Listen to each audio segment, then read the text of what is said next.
इसीलिए कभी भी गर्दन क्रैक मत करना। वीडियो को लाइक करके जानते हैं क्यों? जब तुम अपनी गर्दन क्रैक करते हो तो जॉइंट्स एकदम फोर्स से मूव करते हैं और इस मूवमेंट से कभी कभी जॉइंट फ्लूइड में छोटे छोटे एयर बबल्स बस्ट हो जाते हैं, जिससे सुनकर हमें बहुत मजा आता है।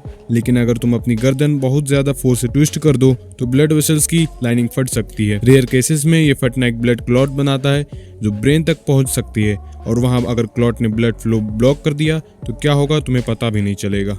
इसीलिए अगली बार ध्यान रखना।